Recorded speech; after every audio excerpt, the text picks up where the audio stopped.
Today,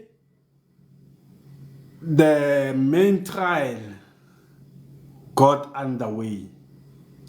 We had testimonies as expected. We had testimonies from Colonel Solomon Rapadu and Colonel Ntlanganelwa Moses Mboto.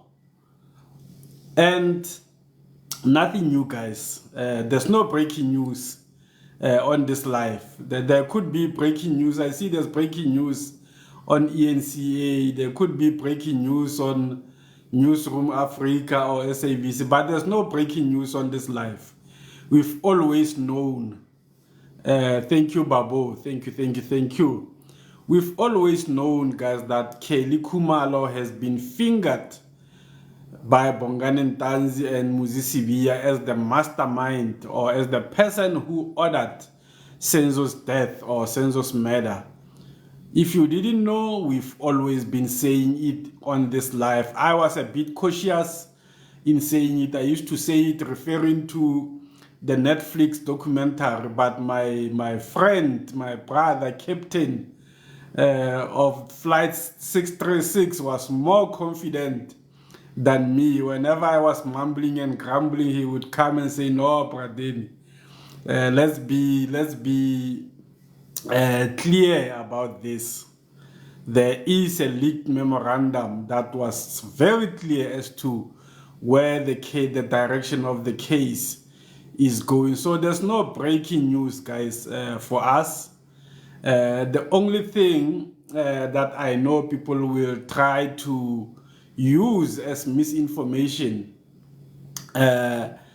it's some little bit of discrepancies there and there, especially on Gongani Ntanzi's testimony statement, where he says he took money and cell phones. We know, as a matter of fact, only one cell phone was taken, not phones. So it's a phone, so it's just a matter of plural and I don't know, plural and singular. So nothing really there.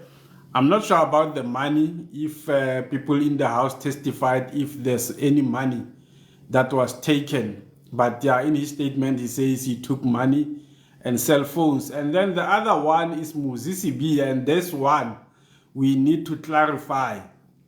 Muzi Sibiya, in his statement, he says the person who called him, the person who entered the house, and the other one is Marco Buthelezi, and I forgot the other name, Mamaki something.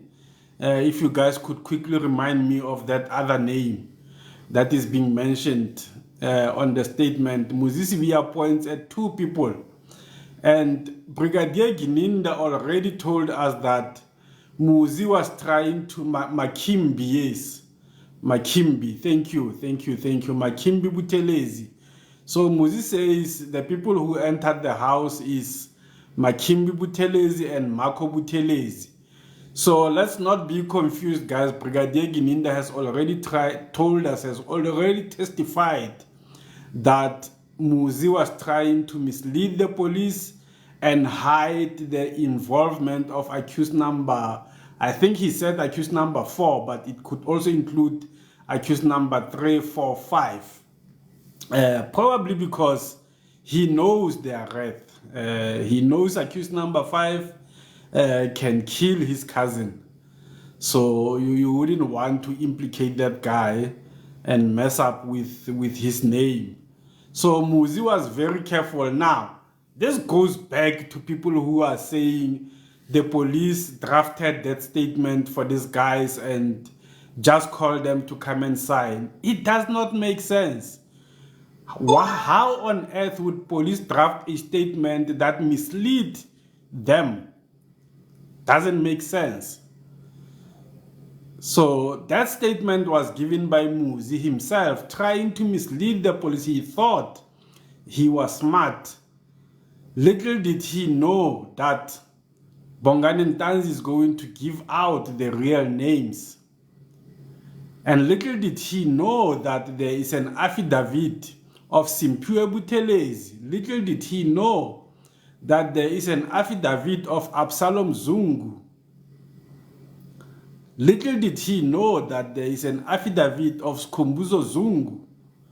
So nothing really surprising there. Don't allow yourself to be misled by the streets. Obviously, already people are creating conspiracy theories. People are already creating conspiracy theories that even that recording contains an AI, artificial intelligence generated voice of Gongani Ntanzi. That's nonsense. Nonsense to the extreme. So let's not be confused, guys. The state has got a watertight case against these guys. It's very strange that people who were calling for Kelly Khumalo or the people in the house to be arrested, now they are turning around their backs. They don't want Kelly Khumalo arrested. They think Kelly Khumalo is being framed just because their favorites are about to go down. General, what is happening? I can't switch off comments. Rather, I remove whoever is creating a problem on the comment section. What is happening, General? I cannot switch off the comments. The best thing I can do, if there's anybody who's causing problem on the comment section, we remove them with immediate effect. So please bring up their names. We will deal with them very quickly and decisively, because we are not here for games. We are not here to play. There's a purpose behind this life. We're not here for gossip. We're here to deal with the evidence that is led in court. We understand how the court functions. It's as simple as that. So going forward, guys, we've said it. I've said it many times. I've even done videos, special videos about this, that after the confessions are accepted, anytime soon after, it could be immediately after, it could be weeks after, it could be months after, Baloyi can choose to wait for the conviction, but Kelly Khumalo is likely to be arrested. We know as a matter of fact that Brigadier Gininda in 2020 applied for a J50 warrant of arrest in the name of Kelly Khumalo. But the prosecutors said to him, go and get more information. And when he testified, he gave us snippets of some of that information that he got. And one of those information is that over and above what Colonel Steyn told us, there was a picture of the money bag, a transparent money bag that was found on her phone and on the phone of accused number 3. And remember, Charles Mnisi has already conceded on behalf of accused number 3 that all those pictures on his phone indeed belongs to him. And some of them were forwarded to him. Some of them were taken with his phone. He even asked Sergeant Masondo, I don't know if it was Masondo or Mabaso. I think it was Sergeant Mabasa. He asked Sergeant Mabasa that can he tell a difference between a picture that was forwarded and a picture that was taken by that phone. So Charles Mnisi already has told us that yes, any picture that you find on accused number 3's phone, it is his picture. There's no dispute there. Leslie says no sound. Leslie Bushielo says no sound. It could be your network, Leslie. Guys, can you hear me? Can other people hear me? I see Leslie and Aaron have got network problem. Paula can hear me. Okay. People can hear me. Please tell Leslie and Aaron that it's their network. Maybe they should go out and come back. There's an internet problem, guys. There are internet cables, underground cables that are damaged. So there is a problem with the internet. Stimo, do you have anything to contribute? Because I see you, I've tried to avoid you, but I don't think I'll avoid you any further. Do you have anything substantive or anything concrete to add? Because you've been saying we are going to cry, and we're not crying. The legal processes are unfolding, and you guys are still spreading conspiracy theories.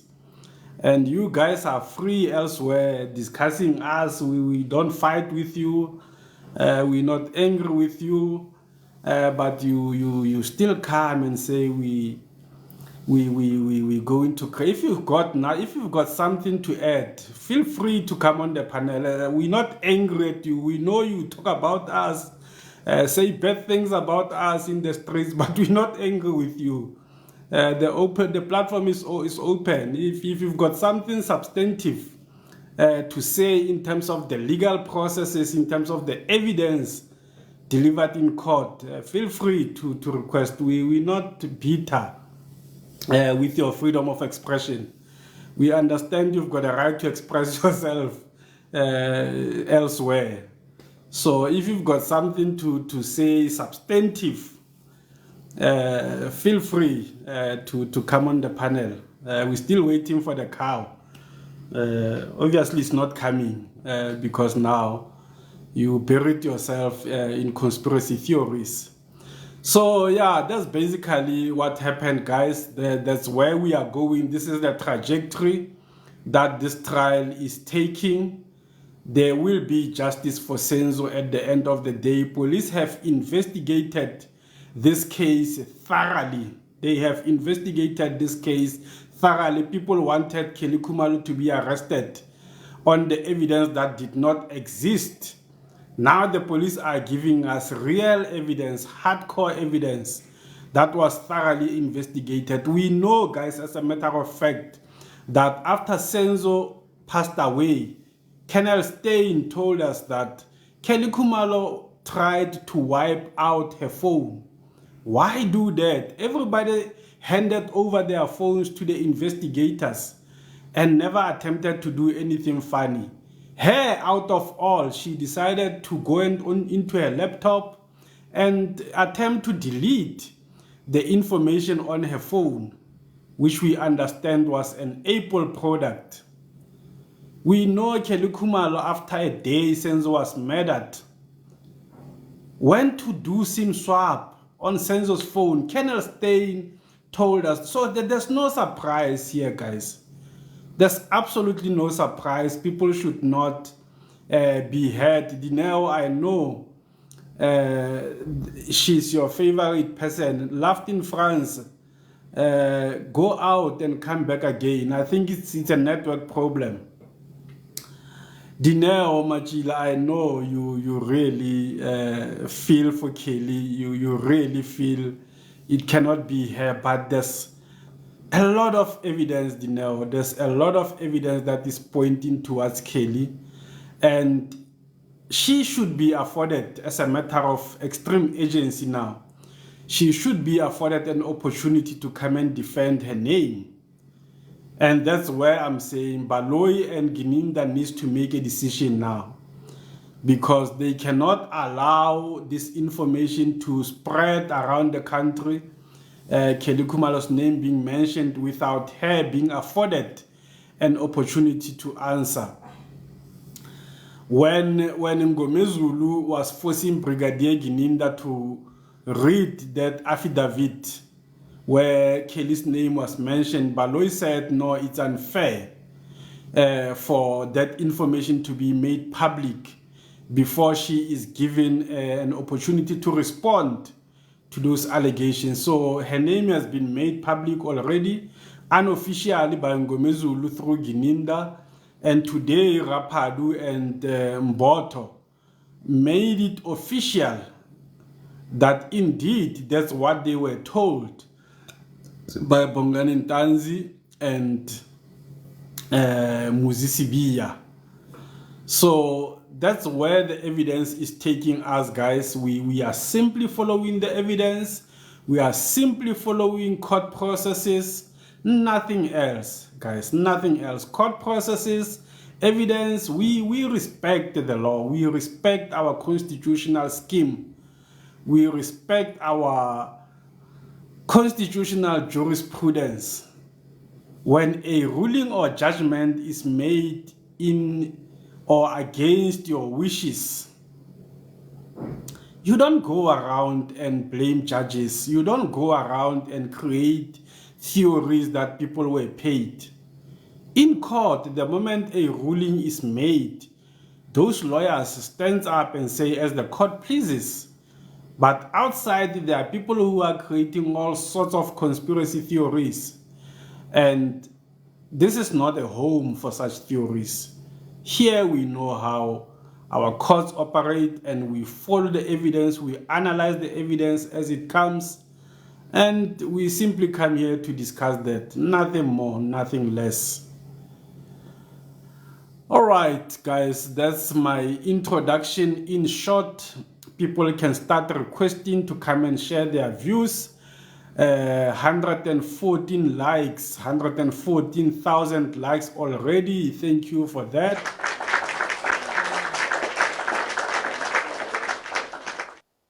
And thank you to all our gifters. Let me quickly check the oracle. Mpo, Selis Kosana, Nolutando, Sandile, Pilda, Tulani, and Ntavembulu. Thank you guys for all those gifts. We really appreciate that. The panel is open. Kukumama, let me quickly check who's on the queue. Brenda is here. I'm good, Braden. I'm well. And thank you for, to everyone who's been wishing me well. I'm now okay and ready to go. That's good news, Raleigh. Yes. And today, Braden, was a good day for me as well in court.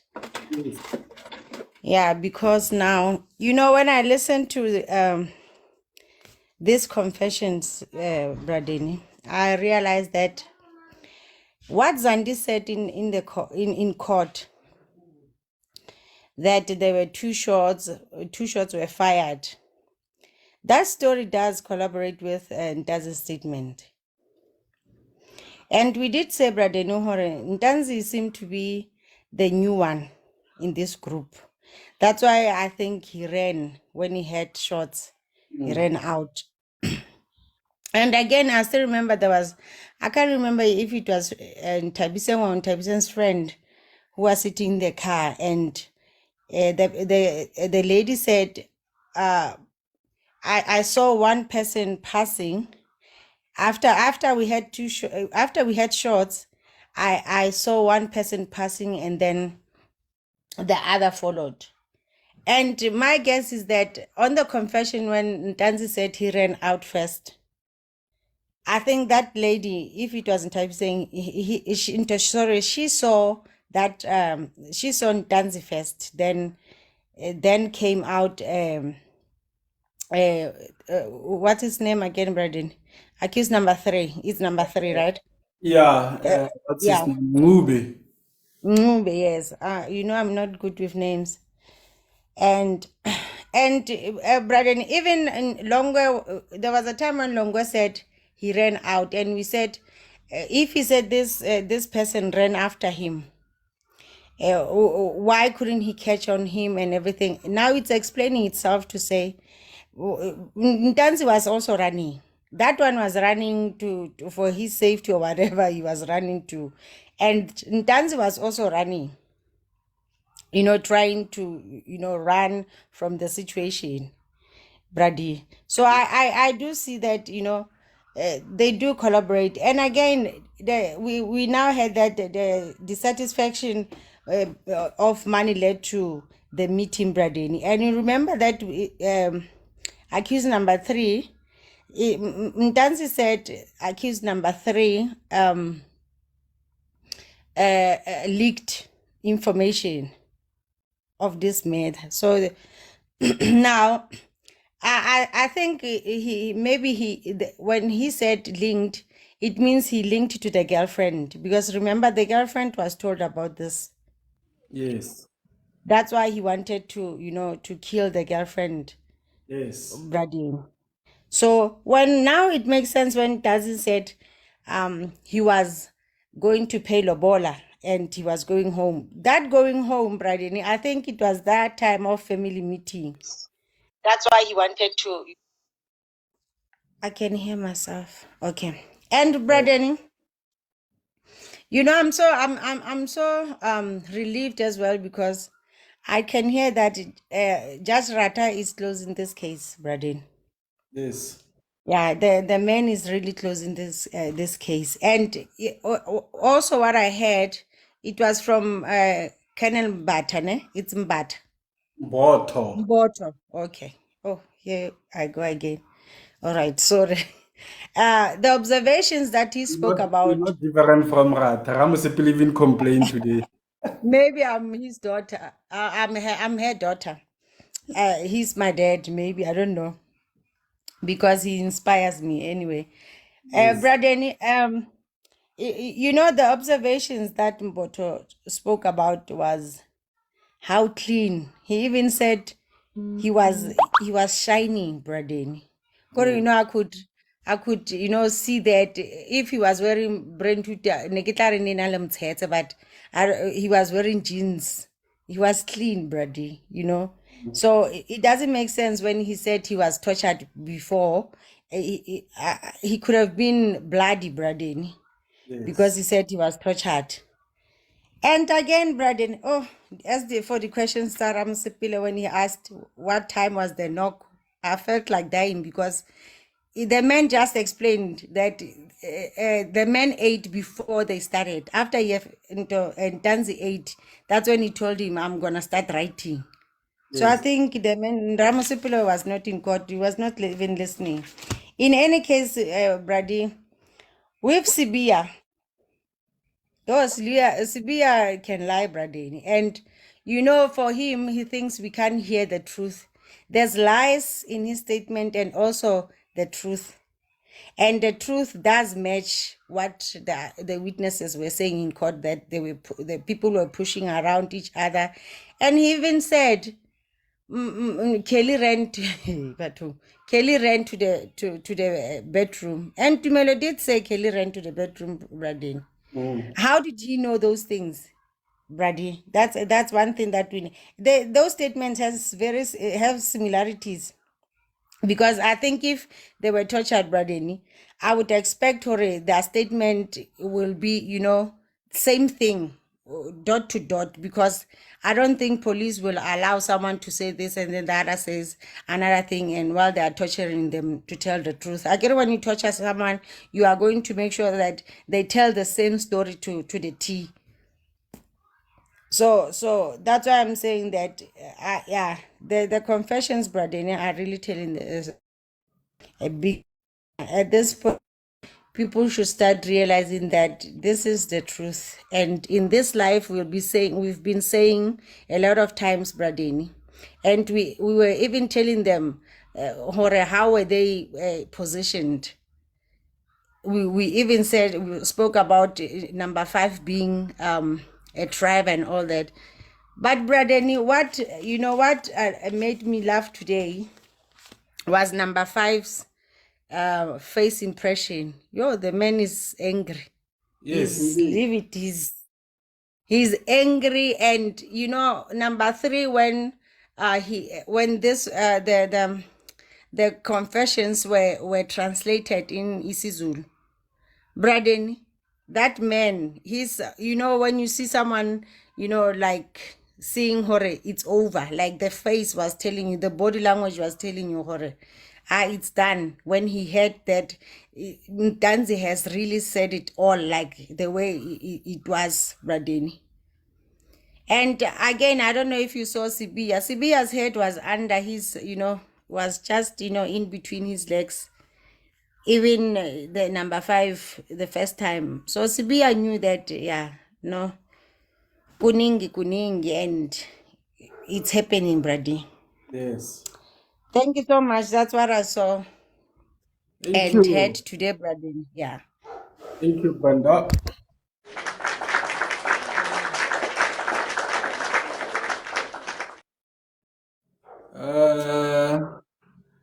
Moody Boats. I see you've got a network problem, but let's see if we can beat it. Hey, good evening, Bradeni. Good evening, Official sir. Minister Brenda Fancy. Evening. Yeah. Hey, kuningi, kuningi. How do we get around some of these things? But, Bradeni, number one, I don't know what the delay was. I think I wrote you a message on that. I don't know what the delay was. I think I wrote you a message on that. I don't know I think it's Hachi what is Hachi, happening now. Hachi. and Fanele. Anele. Would both as well. These are Yes, regulars. I Bradeni. think something's not right. They know the drill. Yes. Finally, please mute your microphone. You can proceed with the boat. Yes. I was saying I don't know what the delay was when the court started today with regard to the revelation uh, of the redacted evidence now to be put into record in the main trial. I don't know what was all that I because saw this your thing message. is loud. I saw your message with the boats, and I did not manage to watch the first 15 minutes. I skipped right through to when Colonel Rapad was being sworn in. So I still have to replay that part and just try to understand what were they trying to argue. So I Oh missed yeah. that part. Yeah, Okay. No, I think even official minister saw it, but yeah. they were trying to debate almost. We almost did not hear this redacted version.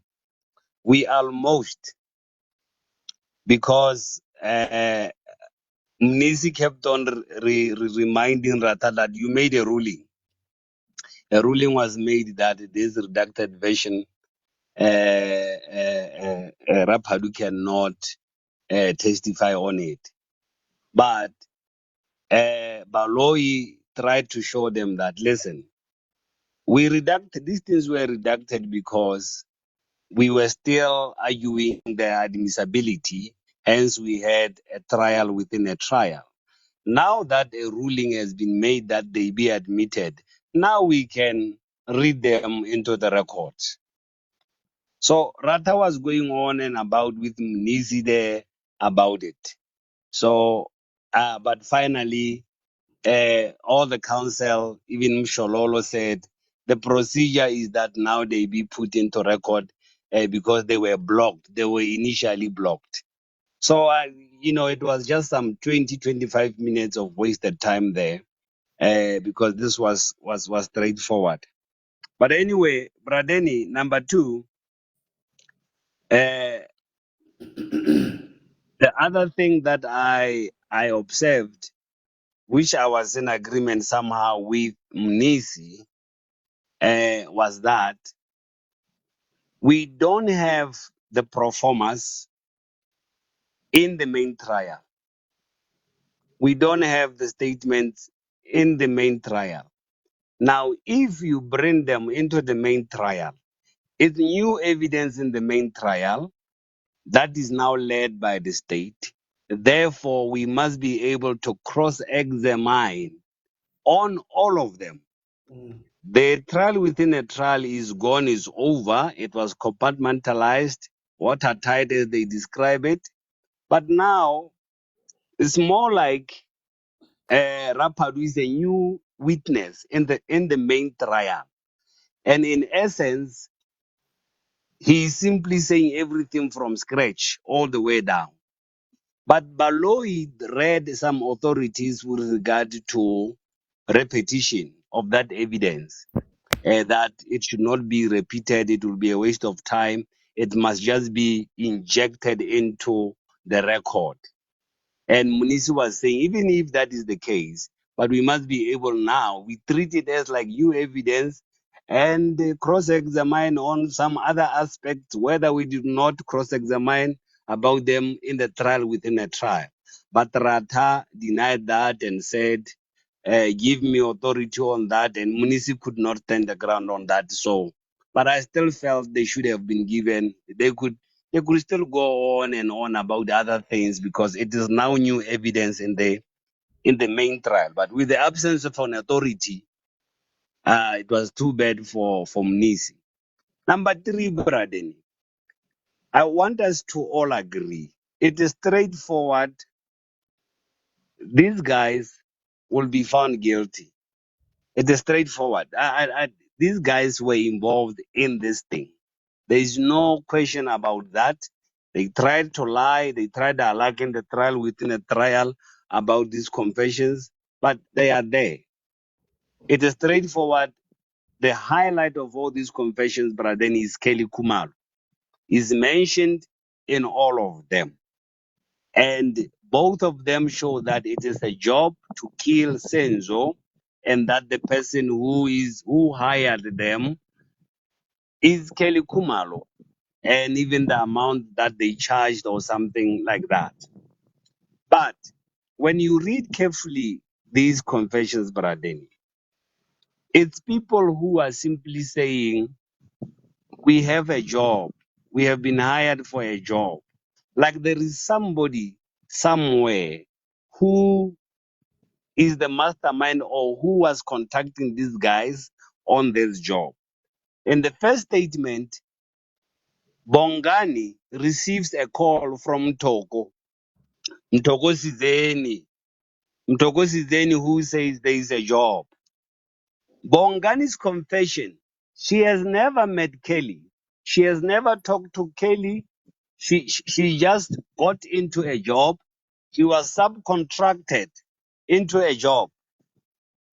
Now, the person who would either testify and show that, yes, this is the job, this is what the agreement, which I had, is the one who called him talk. And similarly so, Muzi also comes and say, well, there is a job, guys, that we have to do. Who contracted Muzi? Who was in agreement with Muzi? If it is Kelly, that has not been shown in the confessions. But they do confirm that they are hired, they're going to do a job, they're contracted by Kelly, and the charge is 100,000 for this one or 50,000 for this one. So we still have to get around that. It's still early days on these things, and we want to hear more. And I believe the police officers are going to come, even Gininda, in now giving. He did give something in the trial within a trial, which was their analysis and their investigation, grouping all these things together, including the issues of staying evidence and cell phones and what have you. That would simply pin Kelly into this thing, but is yet to be also revealed somehow in evidence, the cash monies and the photos and the phones and stuff like that.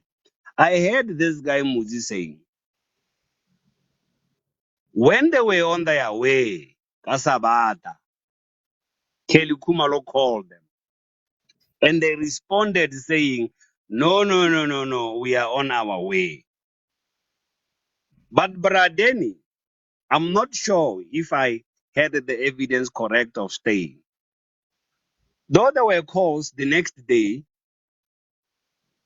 I don't see or I don't remember hearing of a call made around about that time, that in the afternoon of the day of the murder. But this guy confirmed, says Kelly called them while they were in the car, and they said they were Angelini buyer to that place. But we don't have that record. We have others before that day, before some days before that. We do have other days after that, and we do have calls that were made which do not go through, we do have other calls that Kelly's sister testified on about somebody demanding money or something. But here is another catch, Bradeni. Who were in the house? Gongani shows that he went into the house.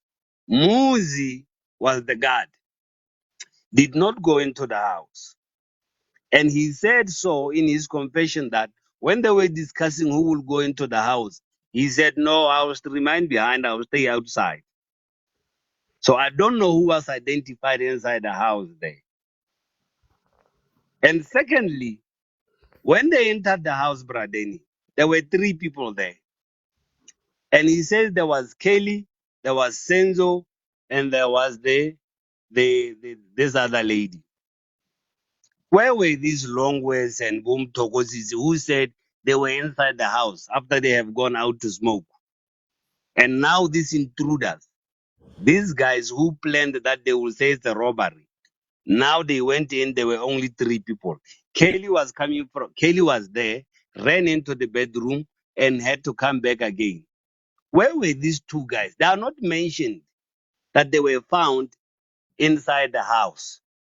And Bongani said they took cash, they took cell phones. They went with them. Muzi says they told them that the guys who were in the house said that no, they did not take anything. They did not take any cash. But I'm worried about the number. They are saying there were 3 people there. But we know these guys have come and testified and said they were seated in the sitting room, all of them. So, but though is some slight contradictions, I don't know what it is in law. So, Bradeni, as it stands right now, yes, the head of Kelly is right there in the open, guys, but we still have to go further into this one. So that's my take, Bradeni. Let's see how this thing roll further and further. But I will still bet a little money or half of my money on Kelly. Thank you, Bradeni. Thank you, Mudibowa, also known as Mudiboats.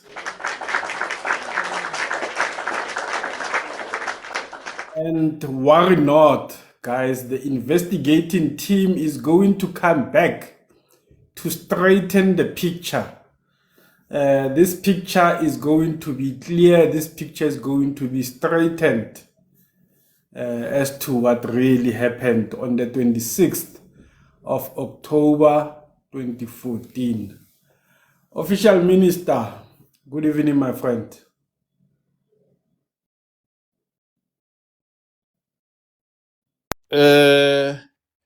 Good evening, my friend. Good evening, Modiboats. I'm happy that Brenda is feeling much better. The grandchild of Rata Mokhatleng.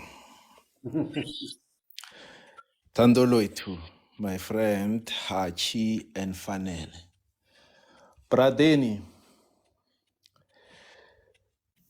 my brother, why do you wait for the investigation team when I'm here? You don't need to wait for the investigation team. I am here. They are going to repeat after me. Yes. I'll clarify this thing for you. We've got this. Yes. Yesterday, I informed the mother of Senzo that we will acquire specifics, Pradeni, regarding the planning and all that. Although it was a bit of a summary, the detailed version is coming, and we'll put the cherry on top after Magistrate Kronje has given the detail. Yes. The recording is going to come. Vivian, we previously mentioned, Pradeni, that the root cause of these agreements was dispute about money. We did. Didn't we indicate that there were family meetings gathering to address this matter? We did. So what is new? They are coming after us. So then I'm going to clarify what Mudibos, the Diwa Bantwana was trying to talk about is that I think Munisi, Baloy, and the judge, they were coming from different angles. They were talking about the same thing, but coming from different angles. Because Munisi was saying the redacted versions was not read into record. And as the result, we didn't get an opportunity to cross-examine on that. Should they arise a point to cross-examine on the redacted version, can we be allowed to do so? But in other cases, it was, you are not going to cross-examine on what was already led in trial within a trial. And it is then when Baloyi pulled that 1996 case of Ntlengetwa, which stated that it's a nonsensical and a waste of time to repeat evidence that was led in a trial within a trial. And guys, the Bakani judgment, they are mentioning it for the 5th time. Go and read that judgment. You can't talk about trial within a trial and the admissibility of confession without mentioning that trial. They make it very simple there. Some of these accused were clapped, but those confessions were admitted because of the reason given. Go and read that Bakani judgment. But the Bradeni, preliminary issues first. I was just cleaning the street. Prelim issues first. Brenda, it is clear you are a grandchild of Rata because even Ramosepele complained to say, it's unfair now. You are still getting my surname wrong. And you can see, we can see you've got those genes, but we forgive you. Guys, we noted during COVID pandemic that hygiene was very important. Hence, we told you that it was impossible that my Mogane and Mabena, they were going to travel with Ntanzi, who is not clean. He was shiny. We are clean. And we know he ate 4 slices of bread, not dry bread, buttered. And there was tea there. Pradeni, have you noticed, my brother, that the individuals who fail to perceive any inconsistencies, Good. you see, Nzileng. this is sabotage. What is Kininda doing now? He's sabotaging me. Have you noticed, Pradeni, that those who failed to perceive any inconsistencies in Ntanzi and Sibiya multiple version during the trial within a trial, they are back. They are here. And now the ability to detect contradiction has resurfaced. By miracle or by design, I don't know. It is quite remarkable, isn't it, Bradeni? Nonetheless, we will assist them patiently. There is a theory. So tell me, Bradeni, consider attempting to incriminate these individuals, the accused in court, only to mistakenly include Marco and neglect to correct that because you are the one writing it. Now you want to implicate these guys, but you just include Marco there and you don't go back to correct it. What a futile exercise. Many might wonder, Bradeni, why the court allowed the confessions if they are contradicting like this. The explanation was straightforward yesterday. The court decided to admit these confessions and assess their truthfulness as they could help resolving this case. This we touched on yesterday. And if they are not, why consider them? Lastly, are we really, on this point, are we really implying that Kininda and his team were foolish enough to fabricate confessions, Pradeni, to say there were 3 people inside the house and never bothered to go and adjust and make changes? Surely not. This is not their statement. It is clear. They were not going to say there are 3 people. They know there were not 3 people there. Are we suggesting that this cold case unit or these guys were framed by Kininda? It can't be. Kininda and his team, Bomahani, they intentionally decided to include Makimbi and Marco and never correct that statement? Seriously, guys? Let's go into the meat of the issue. Recall during the trial, in a trial within a trial, Pradeni, when Ntanzi testified, Muzi was sitting with Mncube, Mapisa, and Intuli, prompting some questions. Why is he going there now when Ntanzi is not there? It is explained today. Today it was explained. We explained on that particular day to say Ntanzi is the one who implicated these guys. Muzi didn't. But they didn't listen. It is evidence today. Now, you will see why. Because I'm also going to clarify Mudibuwa so that we don't wait for the investigation team because we don't know when they are coming. Let me begin by Muzi's statement.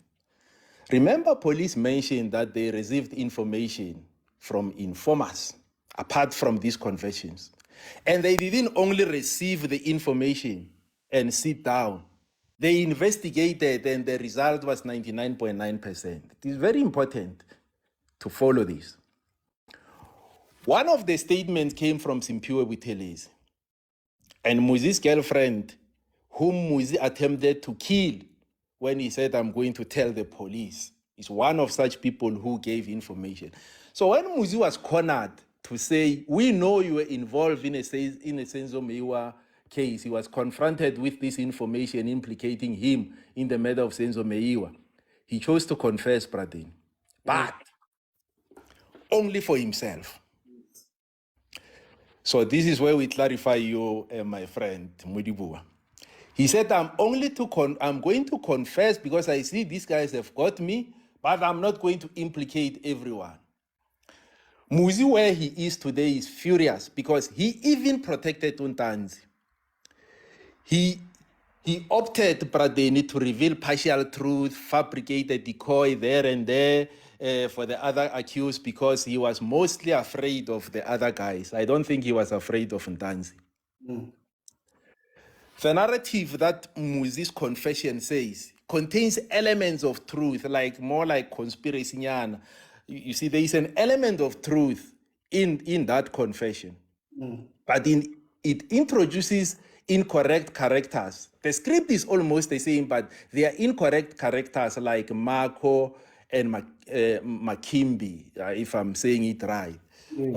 Muzi sought to protect Ntanzi, Ncube, Mapisa, and Ngani. Now, how do we know that Muzi lied in that confession? He also asserted that there were 3 individuals in the house. We know this is pure lies. There were no 3 individuals into the house.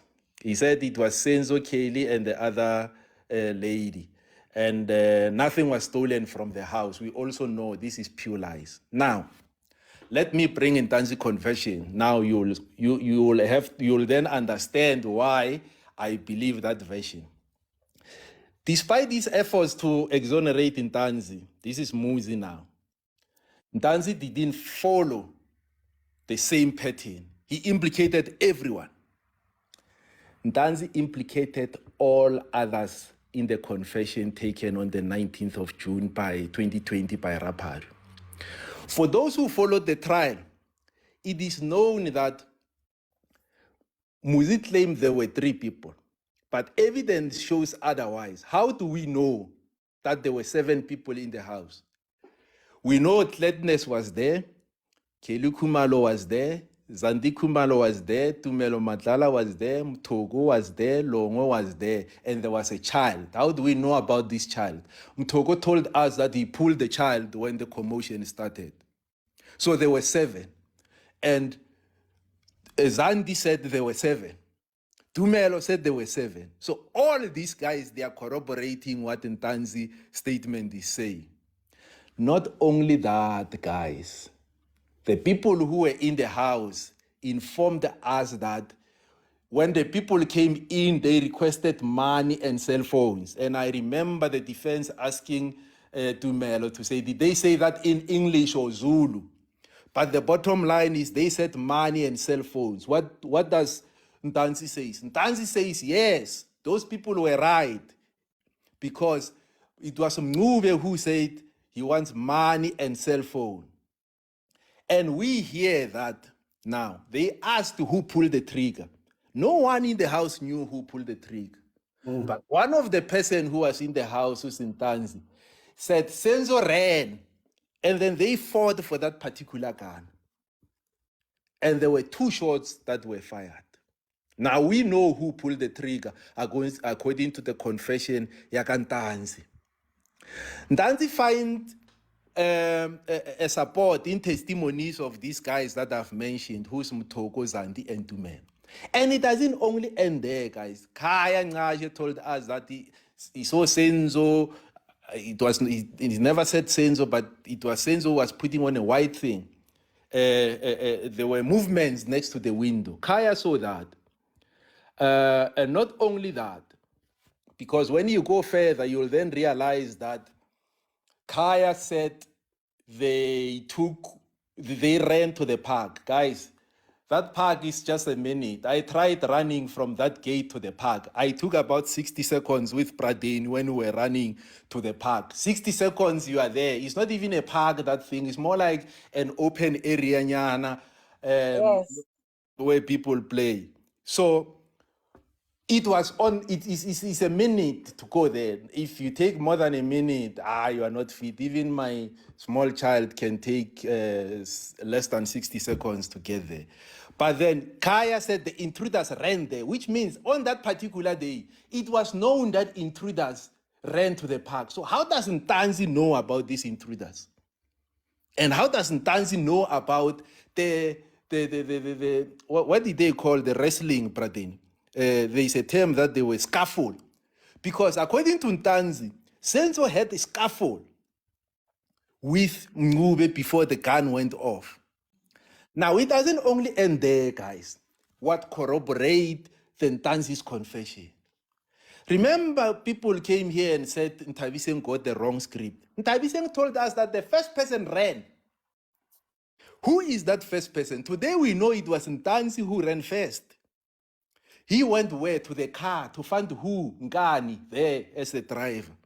And at that time when this guy ran outside, Mapisa ran inside.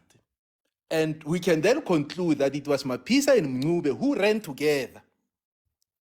The 2 people, one was tall, one was short in relation to the other. This is what the investigation team is going to say. Let's not overlook the sketch by Steenkamp. Yes. And what is important about the sketch by Steenkamp is it confirms this guy, because this is the woody guy who is Ntanzi, who tells us through the confession that he was in the house. The dreadlock guy with a gold tooth is Ngube. So Ntanzi's confession finds support through the evidence that this was led to in court. That's before the court. But what is important is Steenkamp's sketch, Pradeni, because that sketch by Steenkamp, it doesn't only rely on the people who were in the house. There were 2 gentlemen who were outside, and they unfortunately passed away, and one of them was Thabang Magellan.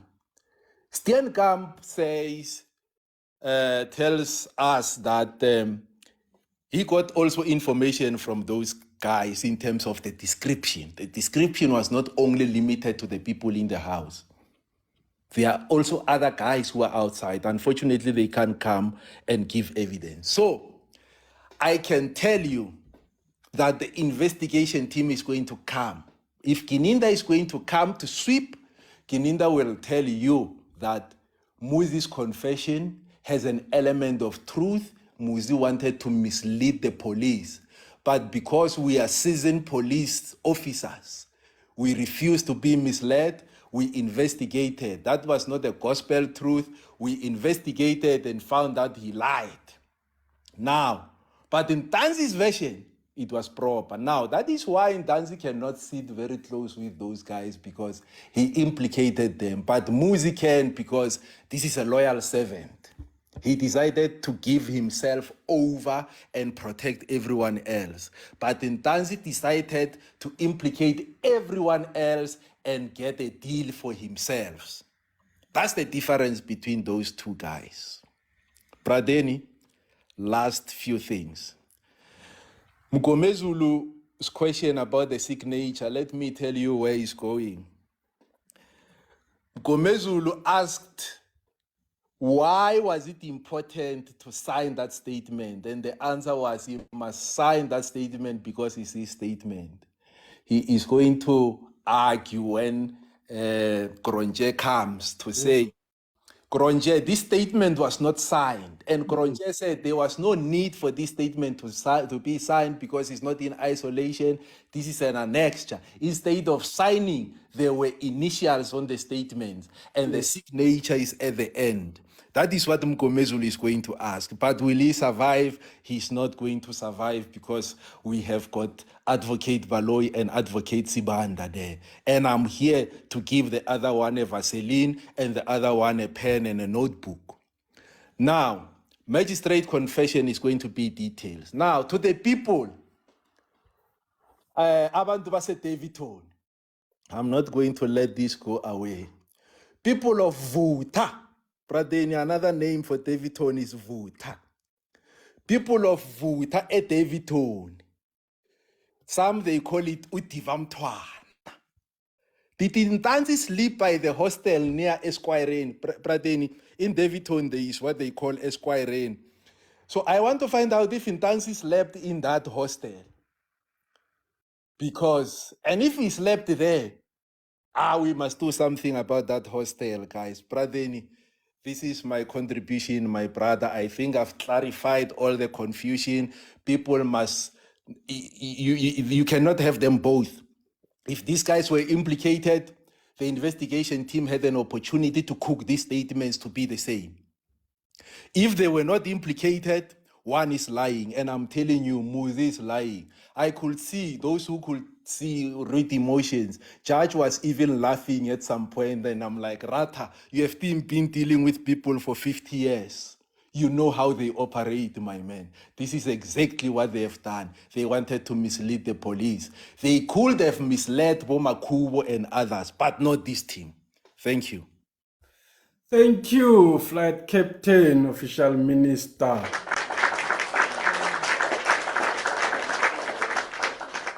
And we know, again, as a matter of fact, as a matter of observation, that Muzi Sibiya did not sell out his brothers. And we saw that on the second appearance when Advocate Baloyi in Boxback mentioned that Gongani Ntanzi is going to be taken to a police station. Muzi had a caucus with accused number 3 and number 4. They asked themselves, why is this one going to a police station? And we saw accused number 4 saying, Angaz. And after doing this Angaz, he looked back at Gongani Ntanzi with fury. And I think that's where they realized that Ntanzi sold them out. And that's probably where they sent a clear message to him that come next appearance, you are going to change your story.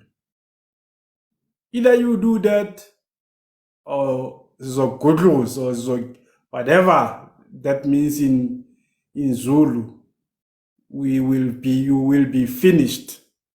We saw that in Boxback. We saw number 4 when he pointed Ntanzi to call his lawyer, Dominic Njiako, to come and change his statement. Tandolo too. Man who said, just 5 seconds, brother. The man who told, whom we know through Butelezi, that he said if Ntanzi was to implicate him, he will vanish. He did that in court. But last point, brother, do you know that Ntanzi received what do they call elementary education? Yes. Yeah, this is without certificate. People go all over YouTube, they say he's got a matric. Okay, it's fine, but he told them both that he doesn't have a certificate. But after they have explained the confession, not important, after they have explained, They've given him Pradeni to say, I've explained, you understand. Yes. Can you read? Yes, I can read. Read. And the evidence is, I could engage with this gentleman. He knows English. But didn't Rata picked it up before that? Aha. Ziakala Manj. Where is the fire brigades? Call them. Thank you. Tandolo too. Good evening. Evening, Bradini. Sis Brenda, we are grateful that you are well. Captain, my captain, Mr. Official, evening. But Archie, Love in France, Ufanele, to the rest of everyone that is here. I once made a case to you, Bradini, and I wish that people can go to that case. Yes. The case of Zola Tongo Yes. and Tiwani versus the state. Yes. Because in that case, you will see what truly happens when an accused makes a statement and then turns around and makes another statement. And therefore, it becomes contradictory and it becomes a mess. It creates chaos. But the question is, why do accused people do this? You know, because you get different types of criminals, and each criminal at its own level, depending on how they respond to the pressure that is given to them, depending how they respond to the environment that they've been put on. This is the level of criminality that I'm talking about. So you get a criminal that can confess today, and he will say 1, 2, 3, and 4. And then when he goes inside prison, he is advised, then will change. You get a guy who comes to the truth and therefore does not change. You get someone who will change and keep changing and keep changing. I know people that have made 3, 4, 5 statements, but that's not the point of them changing. The bigger question here is that what becomes important in these statements? That is what is important here, because you cannot identify the crime scene as it was, and you know the address, the place where the crime scene is. We know that there's someone who got paid, and here you are confirming payment. Regardless of the amount, you can confuse us on the amount. But what do we know? Was there a payment? Yes, there's a payment. You understand? So, do we know that there was a gun involved? Yes. He's speaking about it. He knows that there was a gun used. If he goes further, he confirms the 2 shots. This is the details that become important in a confession. Not the fact that there was a 50 rand that was thrown to the Sangom. How is this relevant? That's not relevant. It's fine. It's fine for him to point out little details along the way. You understand? Those things he's trying to verify or rather create or make his story to be solid. Now, the problem with criminals that get to be who are not arrested at the scene, this is what they do. When people are not arrested at the scene, these are the type of guys that keep changing, Pratin. Because Solatonga too was not arrested at the scene. He pointed out, he made a statement. 4 or 5 years down the line, he's brought to testify, and then he changes. Inside court, he changes. He says, we were not paid. I'm the one that I decided that I wanted to kill this woman. This woman was coming from Asia. He didn't know these people. So what motive could he have had? But he keeps changing. You understand? And because, that's what I'm saying, this criminal element that exists, because someone said, how do I know that Ntanzi is a criminal? Because he doesn't have a criminal record. There's a criminal element that is involved on the basis of association. How do we know that? Because he is therefore contradicting himself in his own confession. So it's clear as daylight what we're dealing with. We're dealing with someone that we cannot trust. And if those who say that Ntanzi therefore is telling the truth, how do you accept something That is not direct. Now let's go back again. Who are we dealing with at Pradeni? We're dealing with a criminal that is not arrested at the scene. Because everything that is standing before him that becomes evidence, everything that's standing before him is movable evidence. The bullet is movable, the gun is movable, the car is movable. You understand? So these things are not directed to him. And because these things are not directed to him, he therefore tries to jump and skip and jump and skip because he knows that these things it can be said that it was used by Mike. His fingerprints are nowhere to be found because it is found years later. So that means now he can keep on changing. This is where the changing comes from. It is not directly. Even fingerprints are movable evidence, Pratin. I've learned this. Fingerprints are movable evidence. Now, because he therefore gets to be brainwashed along the system, and therefore because of time becomes a problem here.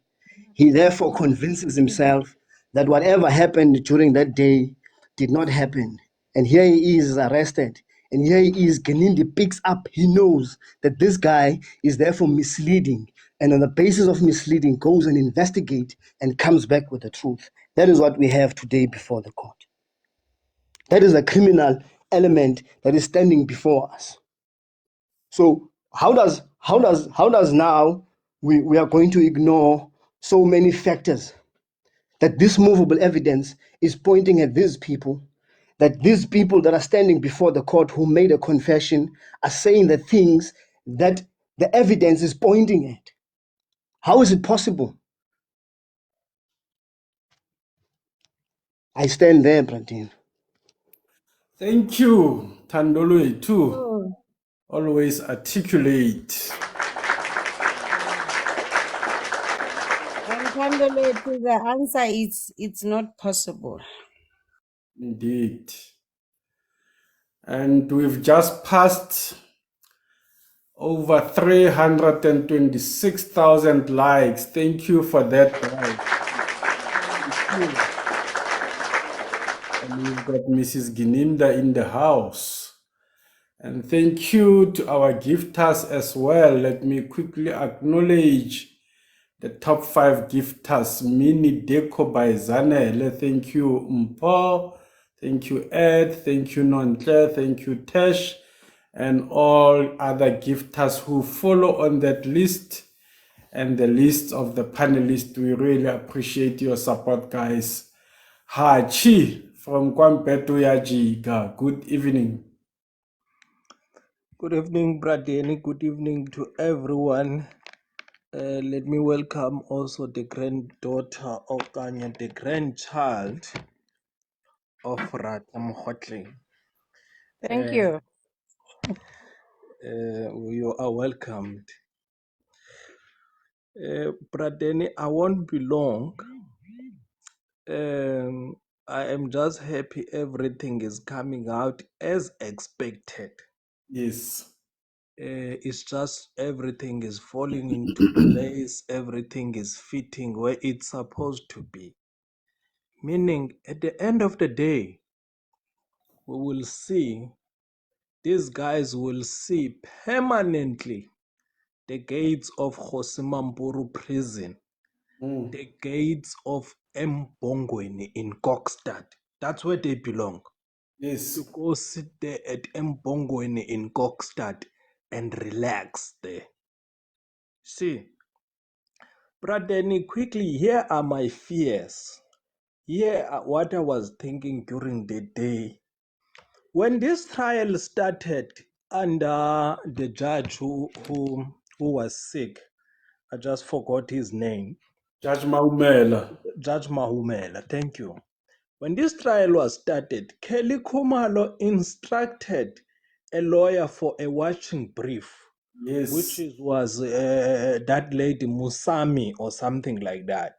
Yes. I must be forgiven if I butchered her surname. But she was kicked out of court, her lawyer. Yes. Now that the evidence, the confessions have been admitted in court, the court has accepted them. Will it be an opportune time for Kelly Khumalo to call a lawyer back? That is number one, one question. Question number two, my other fear is, what if we wake up tomorrow, Kelly Khumalo is in New Delhi or Dubai? Then what do we do? If we wake up tomorrow, Kelly Khumalo is in Mauritius or in New Delhi, because I don't think we have extradition treaties with those countries. I can be corrected.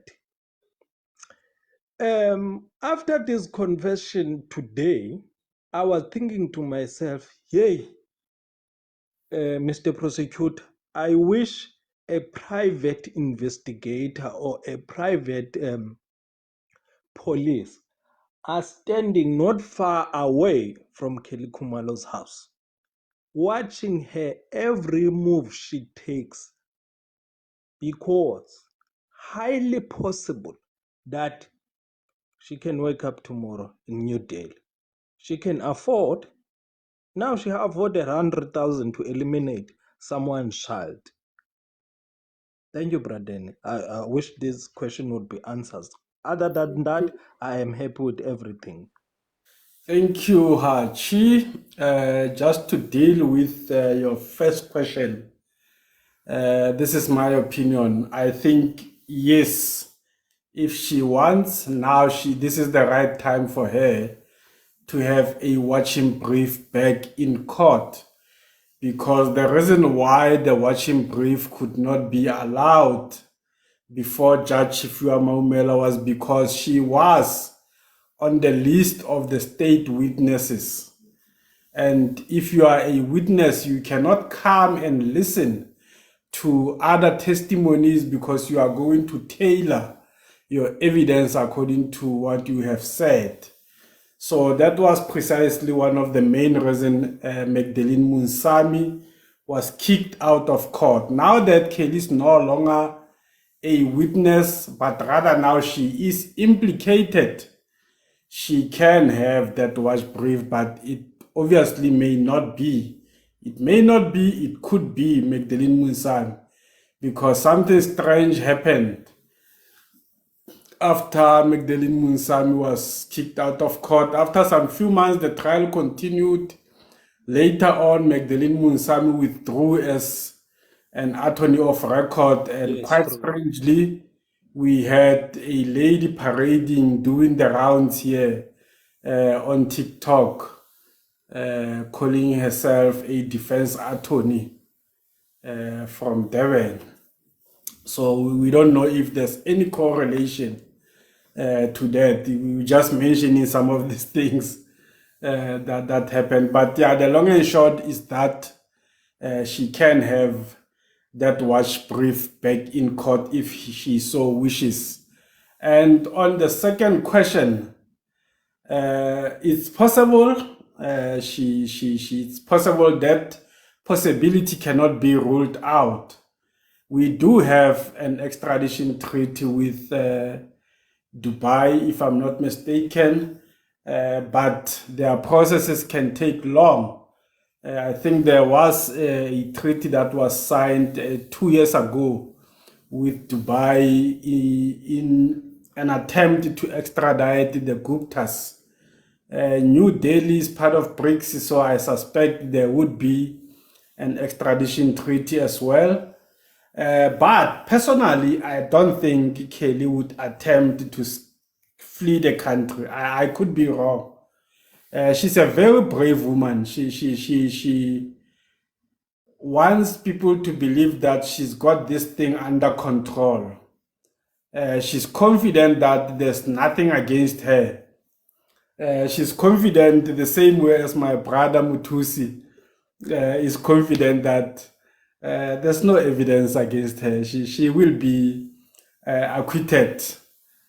So she's got that confidence. So I don't think she will attempt to flee. But like you say, Haj, I don't think the police, I don't think Gininda would take that risk of not monitoring her movements or her behavior if really he intends on arresting her.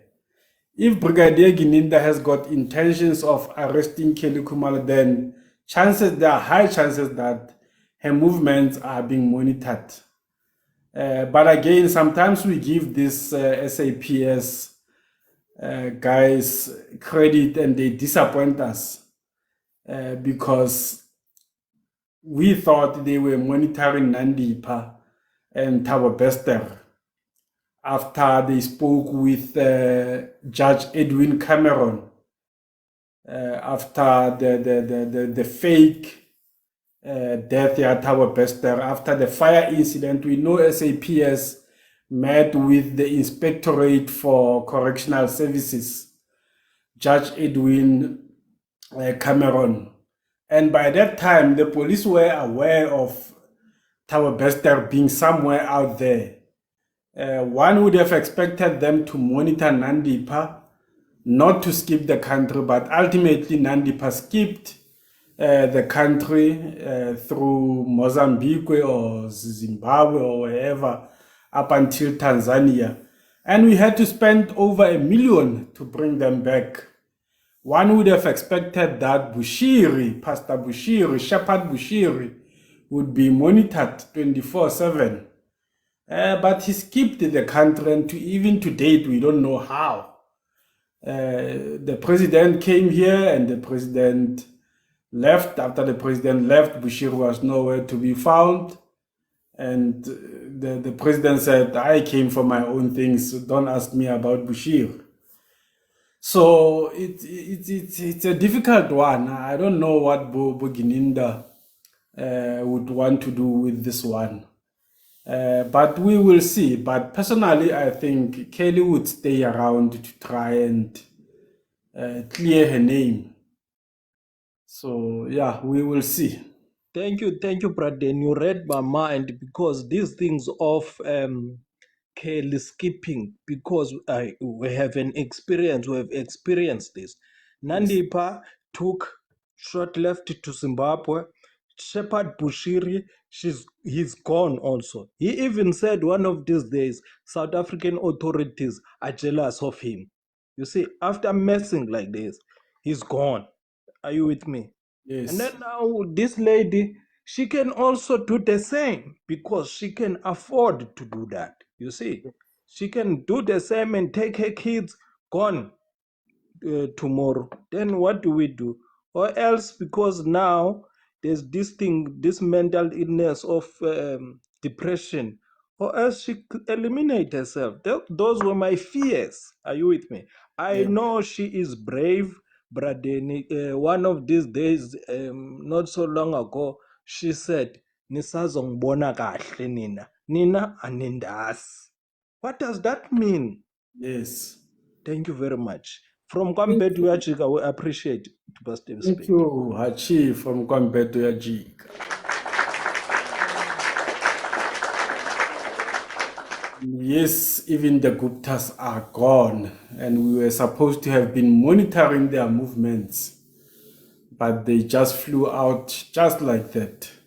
Fanele, good evening. Good evening, Prateni. Good evening to all the panelists, and good evening to everyone on the live. Yebo. Prateni, perhaps let me first apologize. I think there was a network glitch when I joined, and it may have disturbed you, colleagues. So I'm really sorry about that. I'm not sure what's happening. Apology accept.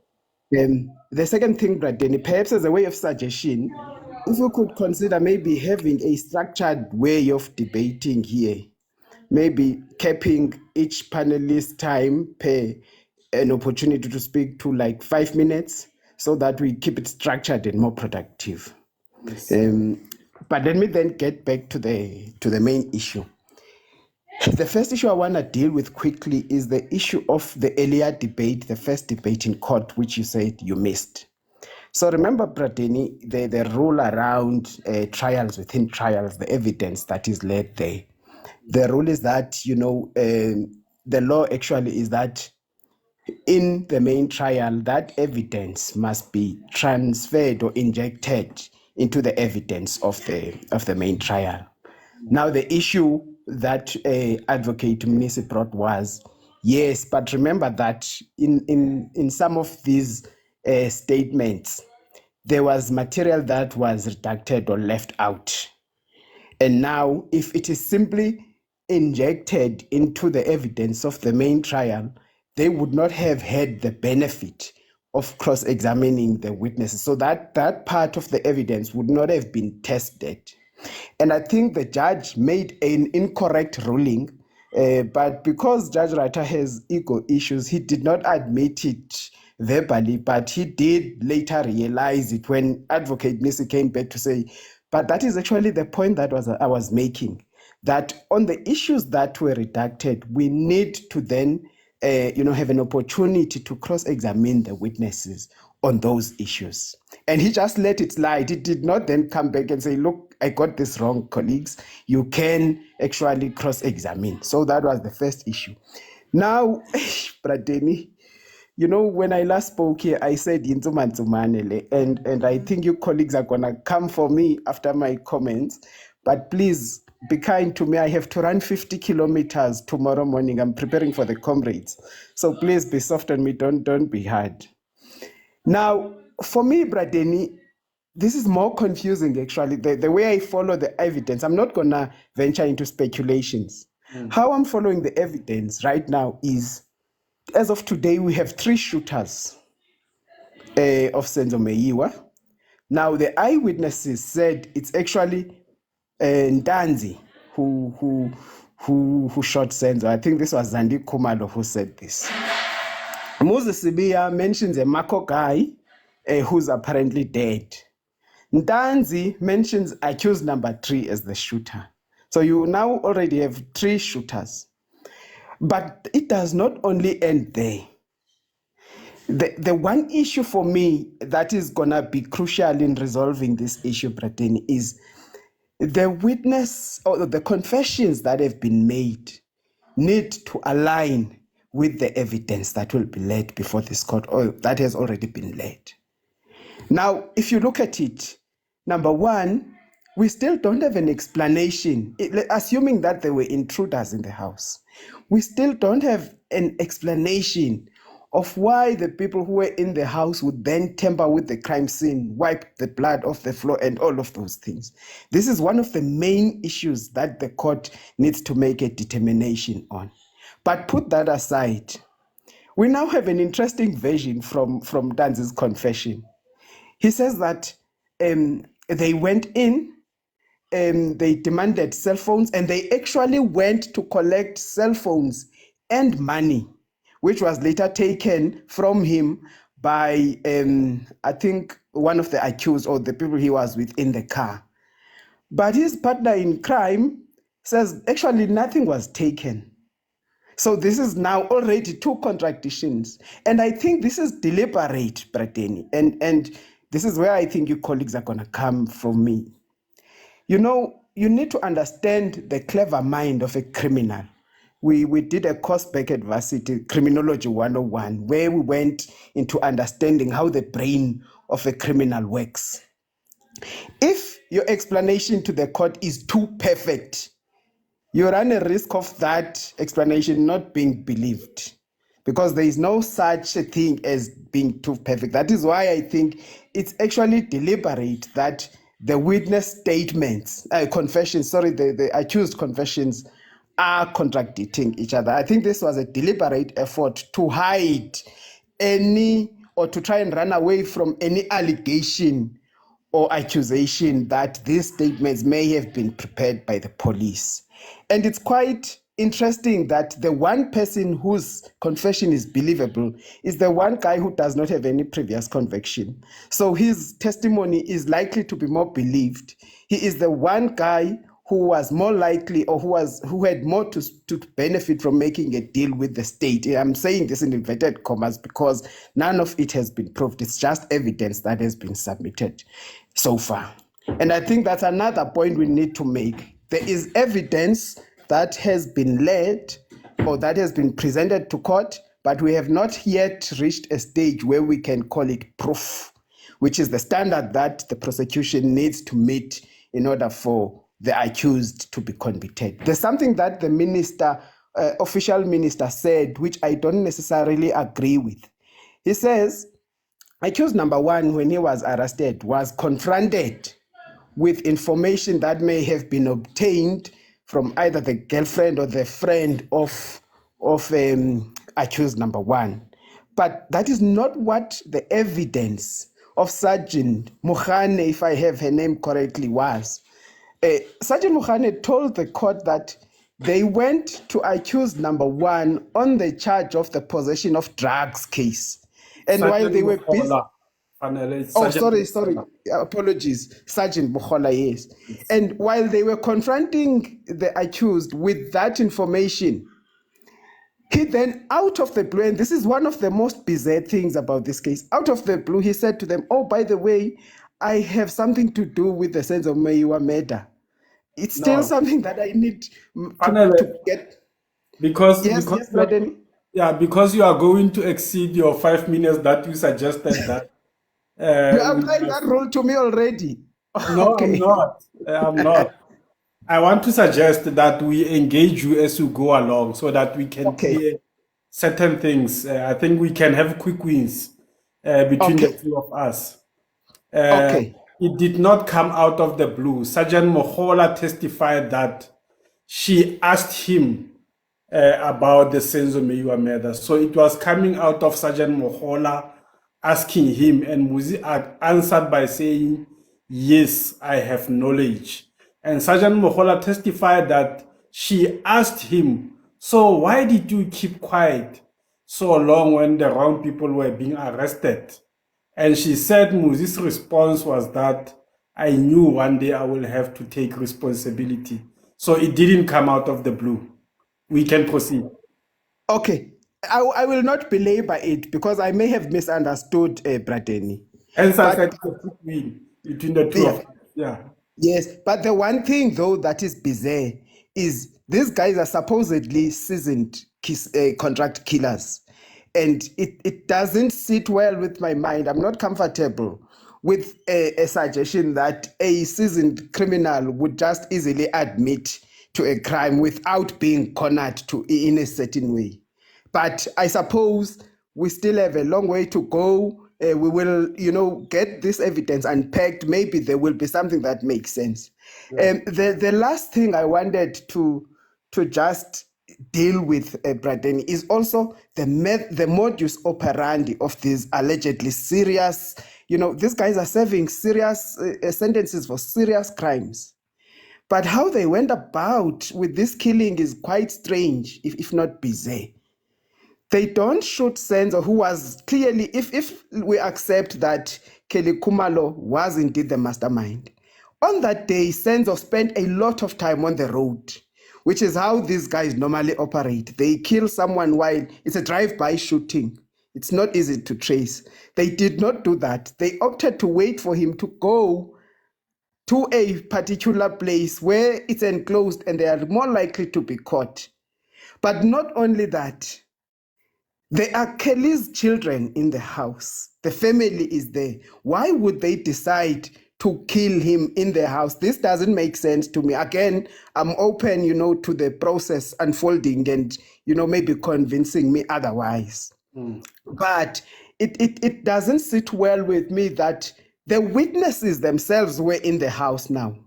Actually pointed to someone they knew, Braden, and this is one of the things that troubles me. The neighbor who was initially arrested. This is somebody who was known, who had been providing services to this family. They were washing their cars and so on. And for the longest time, none of them actually said, no, but we know this guy. He was not the intruder. I think the guy spent a couple of days in prison or in the police cells. So those issues, for me, they leave a bit of a salty taste in my mouth, and I'm still not convinced that we are near the truth, to be honest with you. So I'll crocodile here because I've already made the suggestion about 5 minutes, Pratini. So let me lead by example. And one last correction before you go, Fanele, regarding confessions coming out of the blue. Brigadier Gininda testified as well that after Sergeant Mohola told him that Muzi was making certain admissions, he said to them, don't go to the hostel that you wanted to go to. Go to First Lores police station. I will meet you there. And when he arrived, he said he asked them to give him space with Muzi. And his testimony again is that he confronted him with the evidence that he had against him. He did not specify which evidence was that, but he says he confronted him with evidence. So the confession did not just come out of the blue. Official Minister? Sorry, Bradley, before official minister comes, I just want to quickly comment on that. So if you look at the statement, right, I think it's accused number 2 statement. Fortunately, today I was able to spend some time on this and actually pay some attention. He says, when he got the call from the person who told him about the job, he was told of the people, of firstly the person who requested the killing and also the person who needed to be called. Then he asked a question, and this is very crucial for me. He asked a question, who is Kelly? In other words, when he asked that question, my understanding is that he did not know Kelly. Who is Senzo? So I also assume that he did not know who Senzo was. But later in his statement, he then says, Kelly was the one who was running out, in and out of the rooms. I could be misunderstanding the evidence again. But then the question would be, how did he know that the person who was running in and out of the rooms was actually Kelly Khumalo, if he did not know these people when he was informed of the contract killing? Please come in then, the official minister.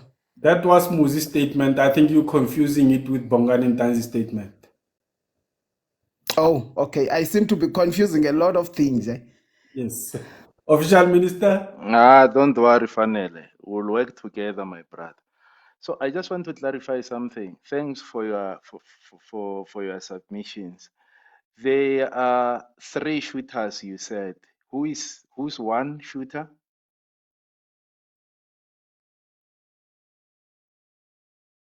Fanele? Sorry, You said, I had muted. you said there were muted 3 myself. shooters. We have a problem that there are 3 shooters. Who is the first shooter? So let's get the wording correct. I'm saying the evidence that has been presented to court now shows us 3 shooters.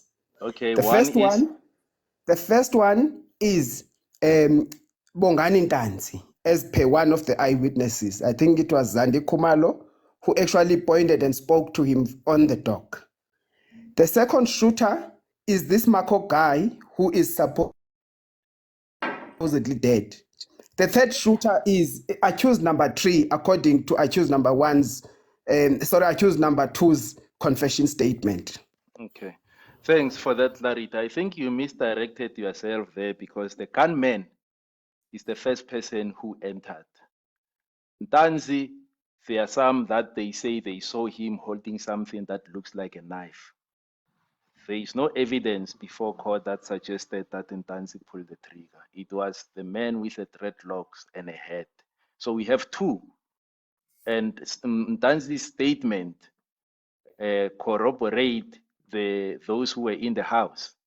So you can be rest assured that Ntanzi is not one of those shooters as per the witness who came before. I just wanted to clarify that.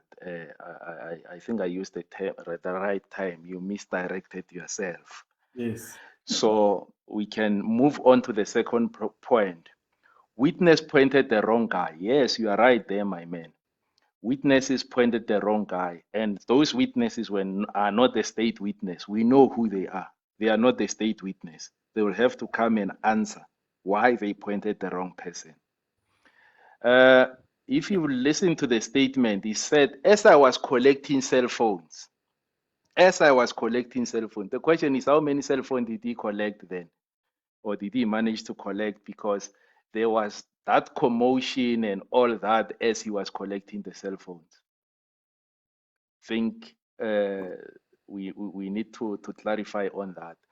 You said something, my friend, which is very interesting, and I think it's the right time now to address it because I've been suspending it. I'll close with it. Sorry, loved in France. I know you are next, but This point of saying these guys who are well seasoned Inkabis, where do we take that these guys in 2014 they were well seasoned Inkabis? I can argue that they were still Womafundan. And I'll tell you why I'll argue that. Because all of their cases comes after 2014. Remember the man that we fear, most of his cases comes after 2014. The killing of Butiza Mashobo, it was in 2015. The killing of Sibusiso Zulu and Mcebisi Zulu and I think the other one was Elvis Zulu. It was in 2017. So this, and you look at Mtobisi, the murder that he committed, it was in 2015 when he shot Reggie Musala with 19 bullets. So I am saying we must look at that in perspective because I don't think they were seasoned in Kabis by then because most of their cases are post 2014. So can they make mistake? Yes, why not? But that doesn't rule the fact that they are dangerous. Thank you.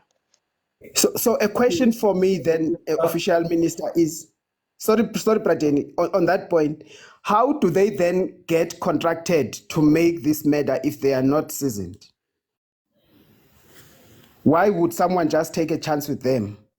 Yes, we don't know who referred who to who, who referred this accused number 5 to Kelly. We don't know, but we know there was a communication.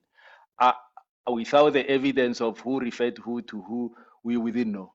But what I'm saying is based on the records that are from other courts, we know that before 2014, there are less cases where these guys were convicted. I'm using that as a support to my statement. Unless if there are other cases that are not yet prosecuted, we can argue, but based on the evidence beforehand, I can put that on the record. I think it's best to wait then because I don't think people would just be, without experience, contracted to kill. This would actually add to the bizarre things that have happened in this case. But let's wait for the processes to unroll. Thanks, Pratin. Thank you, Fanele.